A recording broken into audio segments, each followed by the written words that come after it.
Hello मेरे प्यारे बच्चों, आप सभी का मैं सर में बहुत बहुत स्वागत है। बच्चों आज की क्लास में, आज के लेक्चर में बच्चों हम बात करेंगे किसी स्क्वायर मैट्रिक्स का एडजॉइंट और इनवर्स कैसे निकालते हैं, इसकी हम बात करेंगे। तो बच्चों हम लोग क्या करेंगे, इसको टुकड़े में पढ़ेंगे। पहले हम पढ़ लेते हैं एडजॉइंट के बारे में, फिर पढ़ते बच्चों इनवर्स कैसे निकालते हैं उसको सीखेंगे। तो जैसा मैं आपको पढ़ा रहा हूँ बच्चों, अगर आप इस तरीके से पढ़ोगे तो आपको काफ़ी आसान लगेगा एडजॉइंट और इनवर्स दो के दो। तो मेरे बच्चों पहले आप लोग इस बात को ध्यान रखिए कि एडजॉइंट और इनवर्स को पढ़ने से पहले आप सभी बच्चों को माइनर और कोफैक्टर निकालना काफ़ी बढ़िया तरीके से आना चाहिए। और जिस बच्चे को ये चीज़ नहीं आती तो बच्चा पहले माइनर और कोफैक्टर की वीडियो देखिए, उसका पूरा कॉन्सेप्ट मैंने बताया हुआ है, उसके बाद बच्चों आप इसको देख सकते हैं। तो चलिए स्टार्ट करते हैं मेरे बच्चों। हम बात करते हैं adjoint of I square matrix के बारे में। तो पहले हम होता क्या है, तो चलिए, तो क्या दिया है बच्चों कि एडजॉइंट किसी भी स्क्वायर मैट्रिक्स का क्या होता है मेरे बच्चों। तो याद रखना कि जब हम किसी भी कोई मान लो कोई स्क्वायर मैट्रिक्स आपको दे रखी होती है और हम उसके कोफैक्टर्स निकालते हैं, आपने पढ़ा होगा पहले माइनर निकालते हैं, उसके बाद बच्चों हम कोफैक्टर निकालते हैं। तो जो कोफैक्टर निकाल के आप पूरी एक स्क्वायर मैट्रिक्स तैयार करते हो, जब आप उसका ट्रांसपोज कर देते हो तो उसी को बच्चों उस प्रोसेस का नाम होता है एडजॉइंट। तो क्या बताया है, the transpose of the matrix of cofactors. मैंने बताया ना कि उस मैट्रिक्स का जिसमें कोफैक्टर्स होंगे, अगर आप उसका ट्रांसपोज कर देते हो तब उसको हम बच्चों क्या कहते हैं, एडजॉइंट ऑफ ए। यानी कोई मैट्रिक्स ए है तो आपने एडजॉइंट ऑफ ए कह दिया, बी है तो एडजॉइंट ऑफ बी कह दिया, पर तरीका एक ही है कि कोफैक्टर्स वाली मैट्रिक्स के एलिमेंट्स का ट्रांसपोज करने से क्या बन जाता है, हमारा बच्चों एडजॉइंट निकल के आ जाता है। इतनी सी बात आपको याद रखनी है और इसी पर हम कुछ फॉर्मूले जोड़ेंगे और क्वेश्चन को करेंगे आसान तरीके से।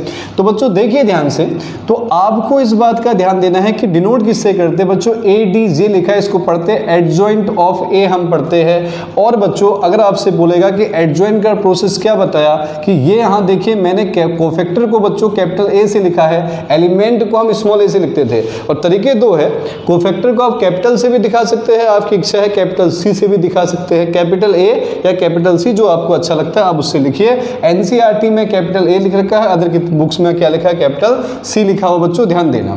तो ट्रांसपोज ऑफ मैंने कहा था किसका, जो कोफैक्टर वाले एलिमेंट है, अगर आप उसका ट्रांसपोज कर देते हैं उसी प्रोसेस को बच्चों एडजॉइंट ऑफ ए कहा जाता है। तो देखिए ध्यान समझो मेरे बच्चों, कोफैक्टर की हम बात करें, मैंने मान लो हमारे पास कोई मैट्रिक्स थी पहले, तो बच्चों आपने पढ़ा होगा कि उस मैट्रिक्स में मैंने पढ़ा है सब, ये एलिमेंट होता है ऐसे, है ना, ये एलिमेंट है, मान लो 3x3 की एक मैट्रिक्स मैंने लिखी, ये बच्चों इसके एलिमेंट है। अब मैं आपसे पूछता हूँ इसके कोफैक्टर कैसे निकालते हैं, तो आप बोलोगे सर पहले माइनर निकालते हैं, फिर उसके बाद कोफैक्टर में हम साइन देखते हैं, इवन है तो एज इट इज रखते हैं, ऑड में साइन चेंज कर देते हैं, मैंने पढ़ाया था। तो मान लो बच्चों आपने क्या किया, इस वाले मैट्रिक्स का जो एलिमेंट थे इसके कोफैक्टर को निकाल दिया। तो कोफैक्टर के एलिमेंट ये रहे आपके, जो मैंने पढ़ाया था, कोफैक्टर के एलिमेंट। एडजॉइंट क्या कहता है, जो कोफैक्टर के एलिमेंट है उसका क्या कर दो बच्चों, ट्रांसपोज कर दो। तो हमने एडजॉइंट ऑफ ए लिखा और जो कोफैक्टर में जो एलिमेंट आते हैं उन एलिमेंट का क्या कर दो बच्चों, ट्रांसपोज कर दो। जैसे ही आप ट्रांसपोज करते हो तो रो वाली चीज कहाँ चली जाती है बच्चों, रो वाली चीज कॉलम में आ जाती है ना। और सेकंड रो वाला भी किससे सब कहाँ जाएंगे, ये सब कॉलम में आ जाएंगे। देखिए तो ये हमारा कॉलम में आ गया है, तो बच्चों कॉलम, ये थर्ड रो भी किस में आ गया, कॉलम में। तो इसी को जो हमारी मैट्रिक्स निकल के आई है बच्चों, इसी मैट्रिक्स को हम बोलते हैं एडजॉइंट ऑफ ए कहते हैं, ये ध्यान देना। तो बच्चों अब हम सीखते हैं, अगर आपको 2x2 की एक मैट्रिक्स दे दी तो उसका तरीका तो ठीक है, कोफैक्टर निकालिए, माइनर निकालो, कोफैक्टर निकालो, फिर उसके बाद ट्रांसपोज कर दो, एडजॉइंट निकल जाएगा। पर 2x2 को हम एक आसान तरीके से भी कर सकते हैं। तो 2x2 और 3x3 की चर्चा हम करेंगे, पहले आप ये नोट कर लो एक बार फटाक से। तो चलिए बच्चों हम पहले सीखते हैं कि एडजॉइंट ऑफ 2x2 मैट्रिक्स हम कैसे निकालते हैं। ध्यान में रखना मेरी बात को सब बच्चे, मैट्रिक्स के हम एडजॉइंट को निकालना सीखेंगे। सपोज करो बच्चों आपके पास एक मैट्रिक्स आपको दे रखी है जिसके एलिमेंट बच्चों A11 है, A12 है, A21 है और A22 है। अब आपसे पूछा कि एडजॉइंट निकालना है इस A का, तो एडजॉइंट कैसे निकालना, ध्यान से समझिए बात को। तो बच्चों इस बात को याद रखना, ये जो दो आपको दिख रही है वाली, ये जो दो दिखते हैं, इनमें आपको बच्चों इंटरचेंज करना है। क्या करना है, इंटरचेंज करना है। और जो ये जो ऑफ डायगोनल है, इसको बोलेंगे डायगोनल के एलिमेंट को इंटरचेंज करो, ऑफ डायगोनल के एलिमेंट का बच्चों साइन चेंज करो। क्या चेंज करो, साइन। ठीक है, दोबारा से फिर बोल रहा हूँ, क्या बोल रहा हूँ कि जो डायगोनल के एलिमेंट है इनको तो बच्चों इंटरचेंज कर दो, और जो ऑफ डायगोनल के एलिमेंट है इनका साइन चेंज कर दो। तो क्या होगा, इसको इंटरचेंज करो तो यहाँ 822 आ जाएगा, यहाँ 11 आ जाएगा। इनका सर साइन चेंज करना है, माइनस में 821 माइनस का बच्चों 812 आपका आ जाएगा, और यही आपका क्या हो जाएगा बच्चों, 2/2 का एडजॉइंट आपका आ जाएगा। एक एग्जाम्पल लेते हैं बच्चों, मान लो आपको बोला एक मैट्रिक्स आपको लिख के दे दी, -2 -11 5 और बच्चों 6 लिख के दे दिया ऐसा, और बोला इस मैट्रिक्स का आप बच्चों एडजॉइंट निकालो। तो कैसे करते हैं, एडजॉइंट ऑफ ए हम अगर निकालेंगे तो कैसे निकालेंगे, तो आपको बताया है इन दोनों को इंटरचेंज करो, तो 6 यहाँ आ जाएगा और -2 बच्चों यहाँ आ जाएगा। डायगोनल के एलिमेंट का इंटरचेंज करते हैं। ऑफ डायगोनल में साइन चेंज करो, नेगेटिव वाली चीज़ पॉजिटिव हो जाएगी और पॉजिटिव वाली चीज़ बच्चों नेगेटिव हो जाएगी। इतना ही करना है बस आपको। इससे आप 2/2 के आप क्या निकाल सकते हो, 2/2 की स्क्वायर मैट्रिक्स से एडजॉइंट आराम से निकाल सकते हो। तो सभी बच्चों को समझ में आया होगा कि 2/2 स्क्वायर मैट्रिक्स से एडजॉइंट कैसे निकालते हैं। तो फटाक से नोट कर लो इसको, फिर 3/3 में चलते हैं।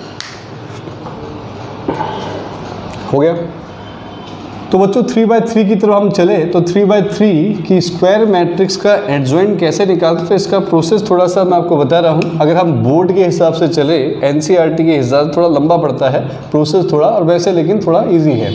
तो अगर हम देखें यहाँ पे, मान लो आपको पता है, अगर इसको आप समझे, यहाँ पर एक एलिमेंट है 1 2 3, यहाँ दिया बच्चों 0 2 और 1, यहाँ लिख दिया आपका मान लो 6 2 और 5 ऐसा लिख दिया। अब आपसे बोला बच्चों इसका आपको क्या निकालना है, एडजॉइंट निकालना है। तो मैंने बताया था एडजॉइंट क्या होता है, एडजॉइंट मैंने बताया आपको क्या प्रोसेस है। एडजॉइंट में पहले सर माइनर निकालेंगे, फिर कोफैक्टर निकालेंगे, फिर उसका हम ट्रांसपोज कर देंगे, एडजॉइंट निकल जाएगा। और सब बच्चों को माइनर कोफैक्टर आता है, अगर नहीं आता तो यहाँ आप सिखाओ ही रहा हूँ मैं, देख लो। तो बच्चों M11 की हम बात करें, M11 हम निकालते हैं पहले माइनर निकालने का तरीका क्या है, ये रहा आपका, है ना। तो हमने बताया था कि माइनर कैसे निकालते हैं, रो और कॉलम को डिलीट करो, जो एलिमेंट बचेंगे उसको क्या कर देना है, आपका उसका डिटरमिनेंट निकाल देना है, ठीक है। तो ये बंद किया तो बचा बच्चों 2 5 जा 10, 2 1 जा 2, तो ये 8 आया। अब यहाँ साथ में हम लेके चलेंगे अपने कोफैक्टर। तो बच्चों कोफैक्टर को इस बार मैं कैपिटल A से दिखा रहा हूँ, ठीक है, एनसीईआरटी के हिसाब से। तो यहाँ पर देखो आपको पता है 1 + 1 इवन है, तो बच्चों कोई साइन चेंज नहीं होता। इसी प्रकार से M12 निकाल देते हैं, रो और कॉलम को बंद करो, 0 -6 बच्चों -6 आ गया। 812 अगर निकाला जाएगा तो पता है 1 + 2 ऑड है, तो बच्चों आएगा +6 साइन चेंज। इसी प्रकार से बच्चों M13 निकाल देते हैं। M13 हमारे पास ये रहा, रो और कॉलम को डिलीट करो, 0 -12 बच्चों -12 आएगा, तो 813 आपका आएगा बच्चों कितना, माइनस, एज इट इज आएगा ना, कोई साइन चेंज नहीं होता। ऑड आया साइन चेंज, इवन आया नो साइन चेंज, ठीक है। इसी फंडे को याद रखना है, अब आराम से कर सकते हो। M21 की बात करें बच्चों, M21 ये रहा सर, है ना। तो क्या करेंगे, रो और कॉलम डिलीट करो, 10 6 10 -6 बच्चों 4 आएगा। तो पूछेंगे 821 बताओ, तो आप बोलोगे सर ऑड है तो बोलो साइन चेंज कर दो, माइनस का 4 लिख देंगे। M22 की बात करें बच्चों, M22 का एलिमेंट ये है, रो और कॉलम को डिलीट करो, 5 -18 आएगा बच्चों। 5 में से 18 लेस हुआ तो 13 साइन बड़े वाले का माइनस। तो आपको पता है A22 सर इवन है तो एज इट इज रख दो। इसी प्रकार से बच्चों M23 वाला एलिमेंट निकालेंगे, तो ये रहा प्रोसेस, 2 1 जा 2, माइनस का बच्चों आएगा 12, माइनस का 10, A23 आपका आ जाएगा बच्चों प्लस का 10। ध्यान देना, कैलकुलेशन आराम से करो, क्योंकि बच्चों मिस्टेक यानी कि यहाँ पे होने के चांसेस काफ़ी ज़्यादा रहते हैं, गलतियाँ काफ़ी ज़्यादा होती है कैलकुलेशन पे। M31 की बात करें, M31 वाला एलिमेंट ये रहा मेरे बच्चों, तो M31 की हम बात करें ये रहा, तो बंद करो, 2 -6 बच्चों माइनस का 4 आएगा। तो मैं बोलूँगा यहाँ पर A31 है, तो आप बोलोगे सर कहाँ बैठा हुआ है, इवन पोजीशन पे, तो एज इट इज़ लिख दो 3 + 1।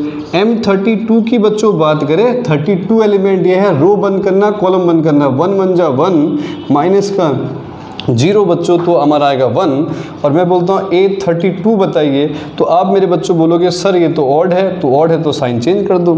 इसी प्रकार से बच्चों M33 की हम बात करें, तो M33 कितना होगा, 33 वाला एलिमेंट ये रहा, रो और कॉलम बंद करो, 2 - 0, तो आप बोलोगे सर ये 2 आएगा। A33 बच्चों आपका आ जाएगा क्या, आपका आ जाएगा बच्चों 2, क्योंकि आपको इवन है तो नो साइन चेंज। तो हमें मालूम चल गया, हमने निकाल दिया बच्चों, क्या निकाल दिए, कोफैक्टर निकाल दिए। तो अब लिखेंगे यहाँ पे कोफैक्टर, ऑफ ए बच्चों। तो सबको अरेंज कर दो बढ़िया से। अरेंज किया तो यहाँ से लिखना, देखो 8 लिखा, 6 -12, यहाँ बोलो बच्चों -4 -13 और बच्चों आपका 10। इसी प्रकार से बच्चों -4 -1 और ये आपका 2 आ गया। ये आपके कोफैक्टर्स आ गए। लेकिन जब मैं बोल रहा हूँ बच्चों आपको एडजॉइंट निकालो, तो एडजॉइंट निकालना है ए का, तो आपको मैंने बोला इसी का ट्रांसपोज कर दो। क्या कर दो? इसका ट्रांसपोज। तो जब इसका ट्रांसपोज करेंगे तो 8 6 -12, इसका बोलो -4 -13 10, इसका बोलो -4 -1 और 2। ये हमारा आंसर आ गया। काफ़ी आसान है। सब बच्चों को समझ में आया कि कैसे हमें 2/2 का निकालना है और कैसे हमें 3/3 का निकालना है। तो आप बहुत आसान तरीके से निकाल सकते हो। लेकिन बच्चों माइनर कोफैक्टर आपको इसको करने में थोड़ा सा आराम से करना है, कि कैलकुलेशन में मिस्टेक होती है वो सब बच्चों से होती है। ठीक है, तो थोड़ा अपना कैलकुलेशन थोड़ा अच्छा रखोगे तो बहुत तेज़ी के साथ निकल जाएगा। ठीक है, तो नोट कर लो फटाक से। कर लिया?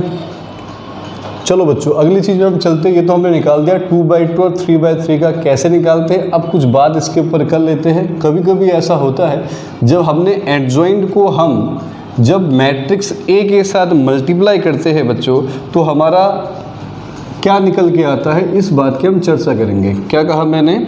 तो बच्चों लिख रहा हूँ मैं यहाँ पे। मान लो मैं तो इसको वैसे ही पढ़ा रहा हूँ, पर एनसीईआरटी में इसको थ्योरम नंबर 1 नाम दे रखा है। तो थ्योरम फर्स्ट हमारी ये है, और ये क्या सिखाता है हमें बच्चों?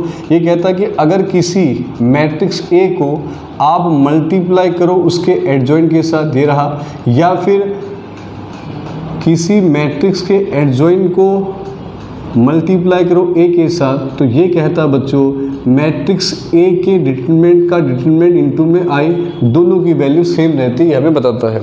अब ऐसा कैसे हो जाता है इसकी हम बात करेंगे। वेरिफिकेशन सबको क्लियर होगी मेरी बात? दोबारा से बता दें। ये कहता है बच्चों अगर आपके पास एक स्क्वायर मैट्रिक्स है, ध्यान समझना, एक क्या है बच्चों? एक स्क्वायर मैट्रिक्स है, और उस स्क्वायर मैट्रिक्स में आप क्या करते हो, जब उसको मल्टीप्लाई करते हो किसके साथ? एडजॉइंट ऑफ ए के साथ, और या तो एडजॉइंट ऑफ ए को ए के साथ कर दो, तो आंसर क्या आता है? इस स्क्वायर मैट्रिक्स का डिटरमिनेंट इनटू बच्चों आई आपका आता है। इस बात को हमें प्रूव करके दिखाना है या फिर वेरीफाई करना है। तो हम कैसे करेंगे तो समझाते हैं, ध्यान देना मेरी बात को। काफ़ी आसान है, बहुत इजी है बच्चों। तो मान लो एक मैट्रिक्स आपके पास है ए, ठीक है। तो ए एक मैट्रिक्स है बच्चों जिसमें हमने लिखा कि एलिमेंट है इसके A11 A12 A13, और ये बच्चों A21 A22 A23। इसी प्रकार से मेरे बच्चों 31 32 33। आराम से समझो, कोई बहुत वो नहीं है, ठीक है। अच्छा, अगर बच्चों मैं आपसे सवाल पूछता हूं कि बताओ इसका एडजॉइंट ऑफ ए क्या होगा, तो आप बोलेंगे सर कि जो इसके कोफैक्टर होंगे उनके ट्रांसपोज, तो कोफैक्टर इसका A11 होगा, इसका क्या होगा A12। लेकिन हमें ट्रांसपोज करना है तो ट्रांसपोज में नीचे लिखना पड़ेगा ऐसा, हाँ या ना? अरे हाँ या ना? आ रही बात समझ में? क्या कह रहा हूँ मैं कि जो हमारे पास इस एलिमेंट का कोफैक्टर होगा A11, इसका A12, इसका A13 होगा ना, कैपिटल में, capital A13 capital A12 capital A11। तो वो जो हमारे पास जो उसके कोफैक्टर है, जब एडजॉइंट निकालते हैं उसको हम कहाँ कर दे? ट्रांसपोज। तो वो चीज़ कहाँ आ जाएगी बच्चों? कॉलम में। तो अगर वो कॉलम में आ रही है तो यहाँ पर देखो ये आपके पास जो है, तो इसका क्या आएगा? A21 A22 A23। आ रहा समझ में? इसी प्रकार से बच्चे A31 A32 A33 हो जाएगा। ये देखो ये हमारा एडजॉइंट आया। अब उसने सवाल क्या उठाया है? वो कह रहा है कि जब ए को बच्चों आप एडजॉइंट ऑफ ए के साथ मल्टीप्लाई करते हो तो क्या होता है? तो आप बोले सर ए तो ये रहा A11 A12 A13, ये रहा A21 22 और 23, ठीक है। A31 A32 A33 आपके पास है, और एडजॉइंट से मल्टीप्लाई करो। एडजॉइंट क्या है मेरे बच्चों? A11 A21 A31, और नीचे है A12 A22 A32, मतलब A13 A23 और बच्चों A33।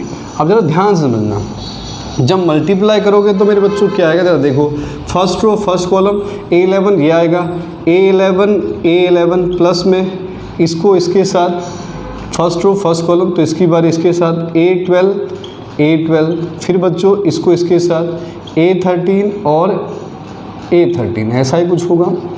है ना, फर्स्ट रो फर्स्ट कॉलम, इसको इसके साथ प्लस इसको इसके साथ प्लस इसको इसके साथ, तो ये सब बच्चों को दिख रहा है।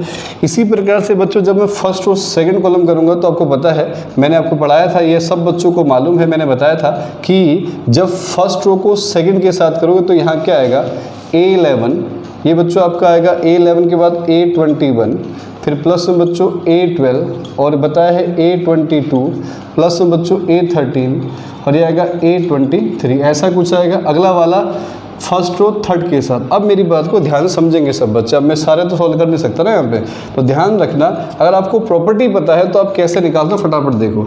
सब बच्चों को मैंने बताया है, जब आप किसी भी एलिमेंट, जरा ध्यान देना मेरी बात, इनको देखो, ये मैंने कहा ना जब सेम रो और सेम हमारे पास क्या हो, यानी सेम रो के एलिमेंट को उसी के कोफैक्टर से मल्टीप्लाई करें, उसी एलिमेंट को उसी कोफैक्टर से, उसी एलिमेंट को उसी कोफैक्टर से। याद रखना, फिर दोबारा बता रहा हूँ, जब किसी एलिमेंट को उसी के कोफैक्टर से मल्टीप्लाई करके प्लस किया जाता है, तो मैंने पीछे बताया था सब बच्चों को, तो उसको बच्चों हम डिटरमिनेंट ऑफ ए कहते हैं। और जब किसी एलिमेंट को दूसरे के कोफैक्टर से मल्टीप्लाई किया जाता है बच्चों, तो 0 आता है। ऐसे इस वाले को इससे करेंगे, देखो यहाँ 11 है, यहाँ 31 है, तो यहाँ भी क्या आएगा सर 0 आएगा।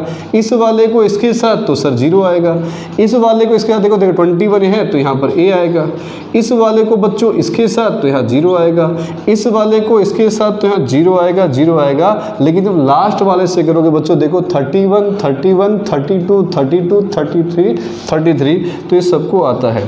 ठीक है, ये मैंने पीछे बताया था, अपने पीछे लेक्चर में मैंने आपको पढ़ाया था, तो ये सब बच्चों को मालूम होगा कि क्या क्या बातें मैंने समझाए थे। सबको मेरी बात समझ में आ रही है ना बेटा? क्या कहा उसने, ए ये रहा, एडजॉइंट ऑफ ये रहा आपका। जब दोनों को मल्टीप्लाई किया, मल्टीप्लाई करते समय किस बात का ध्यान देना है कि जब बच्चों मैंने कहा था एलिमेंट देखो और उसके कोफैक्टर देखो, सेम एलिमेंट सेम कोफैक्टर दिखते हैं तो वो आपको क्या ला के देते हैं, डिटरमिनेंट ऑफ ए ला के देते हैं।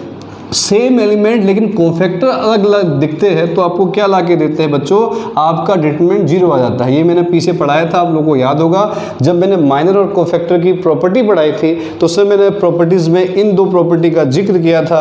जिन बच्चों को मालूम नहीं है वो देख ले पीछे जाके लेक्चर, और जिनको पता है तो काफ़ी अच्छी बात है। तो यहाँ पर ध्यान दो बच्चों, तो इस कारण से क्या आ गया हमारा, ये निकल के आ गया। अब यहाँ पर मेरे बच्चों डिटरमिनेंट यहाँ से ए बाहर लो, तो हमने जब इन सब में से ये बाहर निकालेंगे तो मेरे बच्चों क्या आएगा, यहाँ 1 0 0 बचेगा, यहाँ 0 1 0 बचेगा, यहाँ बच्चों 0 0 1 आएगा। तो ये क्या आएगा, डिटरमिनेंट ऑफ ये आपका आई निकल के, इसी को आई कहते हैं। तो देखिए मेरे बच्चों, हम जब किसी मैट्रिक्स को उसके एडजॉइंट से मल्टीप्लाई करते हैं तो इस बात का ध्यान देना हमेशा, क्या आता है डिटरमिनेंट ऑफ ए, और इनटू में आपका आता है क्या, आइडेंटिटी मैट्रिक्स आता है। हमने इस बात को वेरीफाई कर लिया, प्रूव कर लिया, तो सभी बच्चों को समझ में आ गया होगा। नोट कर लीजिए।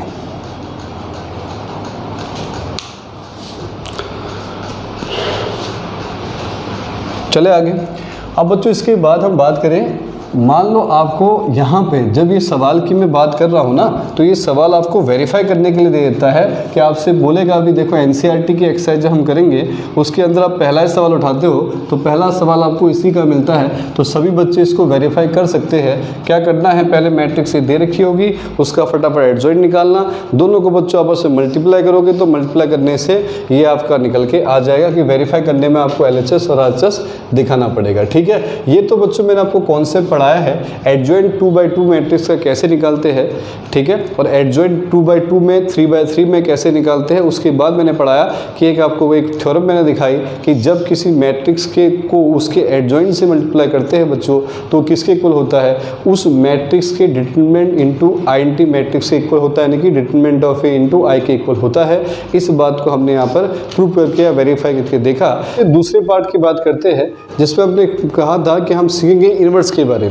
तो इनवर्स बच्चों किसी मैट्रिक्स का कैसे निकालते हैं हम यहाँ पर चर्चा करते हैं। तो चलिए मेरे साथ, तो बच्चों हम पढ़ रहे हैं इनवर्स ऑफ मैट्रिक्स। किसी मैट्रिक्स के इनवर्स की पहले हम बात करें बच्चों, दिखाते कैसे, डिनोट किससे करते हैं, तो डिनोट करते हैं बच्चों ए इनवर्स ऐसे दिखाया जाता है।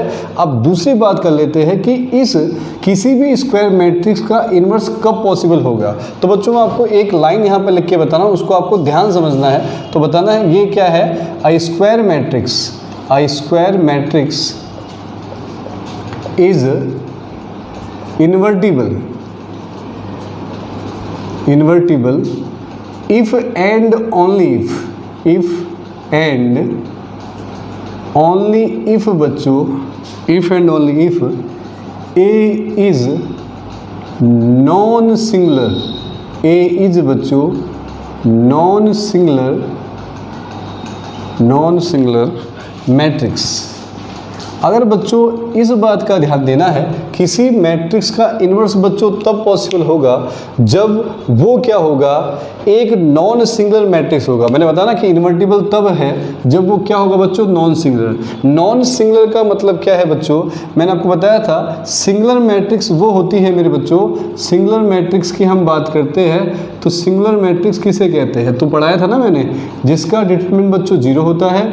और नॉन सिंगुलर पूछेगा तो जिसका डिटरमिनेंट बच्चों क्या है, नॉट इक्वल 0, 0 नहीं होता, कुछ भी होगा पर 0 नहीं होगा। तो ये शर्त है कि क्या, नॉन सिंगुलर की, कि उसका डिटरमिनेंट क्या होना चाहिए बच्चों, 0 के इक्वल नहीं होना चाहिए। सभी बच्चों को समझ में आया है पहला पॉइंट, कि अगर किसी मैट्रिक्स का इन्वर्स तब पॉसिबल है जब वो क्या है बच्चों, नॉन सिंगुलर। ठीक है।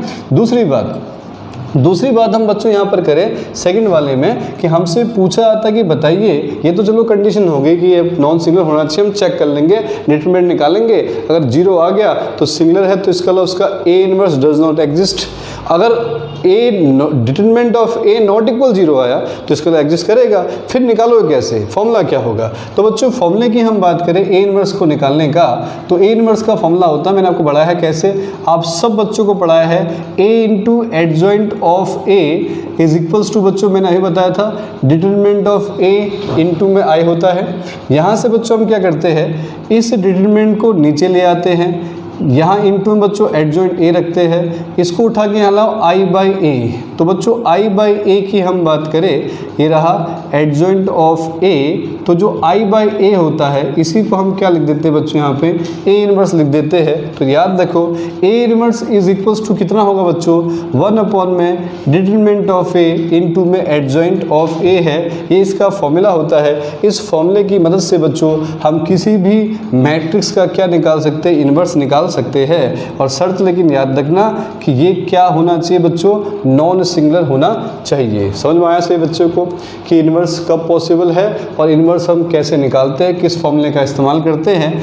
तीसरी बात बच्चों हम कुछ प्रॉपर्टीज़ की भी बात कर लेते हैं। आपको ध्यान देना है, अगर कभी पर ए बी इनवर्स लिखा है बच्चों तो इसका फॉर्मूला होता है बी इनवर्स और ए इनवर्स दोनों सेम होते हैं, ऐसा वेरिफिकेशन के लिए मिलेगा और हम वेरीफाई करेंगे बाद में। ठीक है। अगली चीज़ इसके अंदर, अगर बच्चों मान लो हमसे बोले दूसरी चीज़ क्या हो सकती है, अगर पूछे ए ट्रांसपोज का इनवर्स और ए इनवर्स का ट्रांसपोज बच्चों दोनों की बात सेम होती है, दोनों का आंसर सेम आता है। या बच्चों एक बात और मैं आपको बता दूं, यहाँ पर हमें चाहिए, अगर ए बी का कहीं पर आपसे पूछे इस ए बी का डिटरमिनेंट बताइए, और अगर दोनों सेम ऑर्डर के हैं, ए और बी अगर सेम ऑर्डर के हैं और दोनों के प्रोडक्ट का डिटरमिनेंट पूछे किसके इक्वल होगा, तो डिटरमिनेंट ऑफ ए और डिटरमिनेंट ऑफ बी के इक्वल होता है। इन बातों को आपको इनवर्स को निकालने के लिए चाहिए। अगर ये आपको पता है तो आप आराम से किसी भी मैट्रिक्स का इनवर्स निकाल सकते हैं काफ़ी आसान तरीके से। तो सब बच्चों को समझ में आया होगा, तो इसको आप नोट कर लीजिए एक बार फटाक से। फिर एक सवाल की तरफ चलते हैं, नोट कर लो। तो चलते हैं बच्चों एक सवाल की तरफ लेते हैं, एक सिंपल सा सवाल लेते हैं। तो इसमें मैं बताता हूँ कैसे कैसे चेक करना है और किस प्रकार से हम इनवर्स निकालेंगे, ताकि आपका कॉन्सेप्ट पूरा क्लियर हो जाएगा। ठीक है। तो आइए समझते हैं। मान लो बच्चों एक मैट्रिक्स आपको लिखी है, 2x2 से ही बताते हैं, ये 2 है, 1 है, 5 है बच्चों, 6 है, ये आपको दे रखा है। और आपसे बोला, क्या बोला, फाइंड बच्चों ए इनवर्स, क्या निकालो, ए इनवर्स निकालो, ये आपसे पूछा। तो आप कैसे निकालोगे ए इनवर्स, तो यहाँ पर हम क्या करेंगे बच्चों, पहली चीज़ ए इनवर्स निकालने का फॉर्मूला। तो पहले आपको चेक करना है कि नॉन सिंगुलर है कि सिंगुलर है। तो कैसे निकालोगे, डिटरमिनेंट से 6 2 12 बच्चों, माइनस का 5 मेरे बच्चों आया 7। तो डिटरमिनेंट ए की वैल्यू 7 आई है, तो आपको दिख रहा है जो कि क्या है बच्चों, नॉट इक्वल 0 है। दिख रहा ना साहब, नॉन इक्वल 0 है। तो ए क्या है बच्चों, A is non singular matrix. तो पहला क्राइटेरिया जो हमारा था वो फॉलो हो गया। अब दूसरा बच्चों हम ए इनवर्स निकालेंगे। फॉर्मूला बोलो बच्चों, 1 अपॉन में डिटरमिनेंट ए इंटू में होता है एडजॉइंट ऑफ ए। तो एडजॉइंट ऑफ ए निकालना पड़ेगा। तो एडजॉइंट ऑफ ए बच्चों में यहाँ साइड में निकाल के दिखाता हूँ आपको। एडजॉइंट ऑफ ए 2/2 का कैसे बताया था मैंने, डायगोनल का इंटरचेंज, तो ये आएगा 6 और 2 ऑफ डायगोनल में साइन चेंज, -1 और -5 आया, तो उसको यहाँ रख दीजिए। 1 अपॉन में बच्चों आएगा डिटरमिनेंट ए की वैल्यू 7, यहाँ वैल्यू बताओ 6 -1 -5 और 2, तो बच्चों आएगा 6/7 -1/7 -5/7, ये आएगा आपका 2/7। तो ये हमारा आ जाएगा। इसी से हम बहुत ईजी तरीके से क्या निकाल सकते हैं, किसी भी मैट्रिक्स का इन्वर्स हम फाइंड आउट कर सकते हैं। ठीक है, हो जाएगा। ये 2/2 का है। और 3/3 की हम अगर बात करेंगे तो 3/3 में बच्चों पहले आपको एडजॉइंट निकालने में टाइम लगेगा, बकाया तो आसानी है, एडजॉइंट में थोड़ा समय चाहिए। ठीक है, नोट कर लो।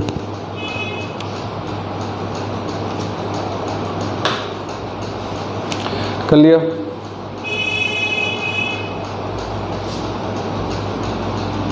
चलो बच्चों, एक सवाल और मैं करा रहा हूँ आपको, वेरिफिकेशन वाला भी सवाल मैं आपको करा देता हूँ।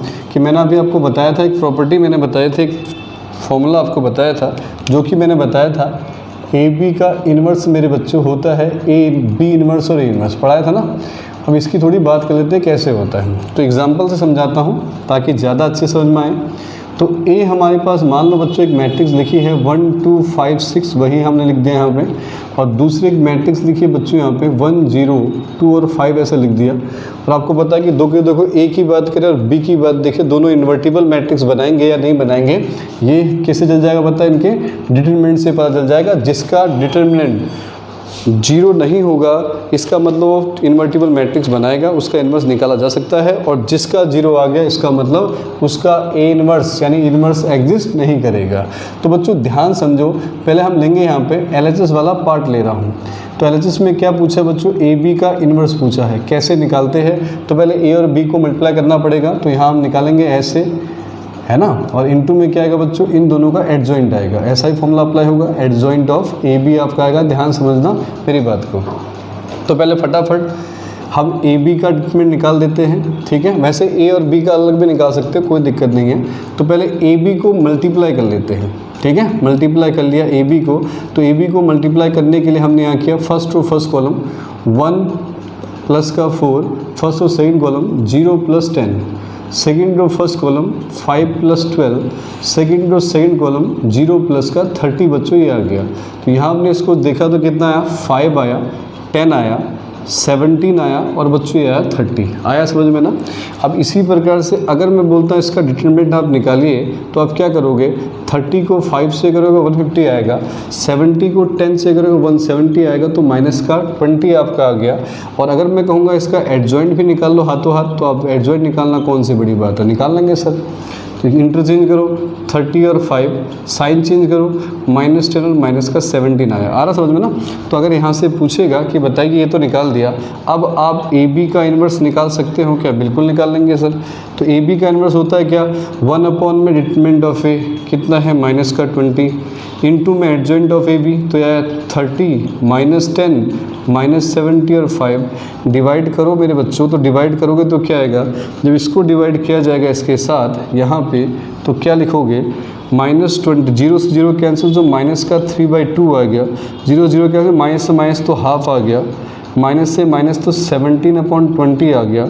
ये आपका आया बच्चों माइनस का 5/20, इसका मतलब 1/4 आ जाएगा। तो ये तो मेरा एलएचएस वाला पार्ट है। अब चेक करते हैं, वेरीफाई करना है कि आरएचएस भी इतना आता है कि नहीं आता, इसको भी देख लेते हैं। आ रहा समझ में ना। आरएचएस वाला पार्ट क्या है, बी इन्वर्स और ए इन्वर्स निकालना है। तो पहले बच्चों में फटाक से बी इन्वर्स निकालूंगा, तो कैसे निकाला जाएगा, तो आप बोलेंगे सर इसका डिटरमिनेंट निकालो और इनटू में इसका एडजॉइंट निकाल लेना, है ना। तो बी का निकालते हैं फटाफट। पहले डिटरमिनेंट बोलो क्या आएगा, 5 - 0, तो बच्चों ये 5 आया। तो यहाँ पे फिर मैं बोलूँगा इसके एडजॉइंट भी निकाल लो हाथ हाथ फटाफट। एडजॉइंट क्या करते हैं पता है, इंटरचेंज, तो 5 और 1 साइन चेंज ये रहा। अब निकाल दो फटाक से इसका बी इन्वर्स, तो होता है 1 अपॉन में डिटरमिनेंट ऑफ ए और इनटू में एडजॉइंट लिख दो, ये रहा -2 और 1। तो यहाँ क्या आएगा बच्चों, ये आएगा, ये 5 को डिवाइड किया 5 से 1, ये 0, माइनस का 2/5, ये बच्चों आपका आएगा 1/5, है ना, ऐसा कुछ आएगा। अब इसी प्रकार से आपको निकालना है बच्चों ए इन्वर्स। ए इन्वर्स भी सेम प्रोसेस से निकाला जाएगा। ए इन्वर्स क्या होगा, वही डिटरमिनेंट ऑफ ए और इनटू में इसका एडजॉइंट निकाल देंगे हम लोग, है ना। तो हमें पता है कि डिटरमिनेंट ऑफ ए निकालो, इसका फटाक से 6 - 10 बच्चों, तो माइनस का 4 आएगा। इसी प्रकार से इसका एडजॉइंट भी निकाल लो हाथों हाथ यहीं पे, तो एडजॉइंट निकालो बच्चों, तो आएगा इंटरचेंज 6 और 1 आ जाएगा। यहाँ साइन चेंज करेंगे बच्चों, -2 और माइनस का 5 आ जाएगा।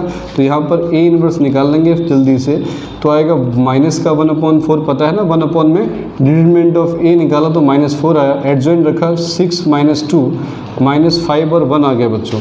तो इसको भी डिवाइड कर लो जल्दी से यहाँ पे, तो कितना आएगा -6/4 होता है 3/2, ये बच्चों आएगा 1/2, ये आएगा 5/4, ये आएगा -1/4। ये हमारा आ गया क्या, ए इनवर्स, और वो हमने निकाला क्या, बी इनवर्स। अब दोनों को मल्टीप्लाई करके देखना है इतना आएगा कि नहीं आएगा। तो पहले ये सब बच्चे नोट कर लो, इतना समझ में आ गया सबको ना कैसे करना है, नोट कर लो पहले। चलिए बच्चों, अब हम बात करेंगे क्या, बी इनवर्स और ए इनवर्स को मल्टीप्लाई कैसे किया, हटा दो ना। तो बी इनवर्स और ए इनवर्स को हम कैसे कैलकुलेट करेंगे, इसको मैं ही छोड़ रहा हूँ कि ये हमें लेके आना इतना आंसर। तो हम यहाँ पर कैलकुलेट कर लेते हैं बी इनवर्स और ए इनवर्स, यही हमारा था बच्चों RHS था, ठीक है। तो RHS हमने लिया, बी इनवर्स ए इनवर्स की हम बात कर रहे हैं।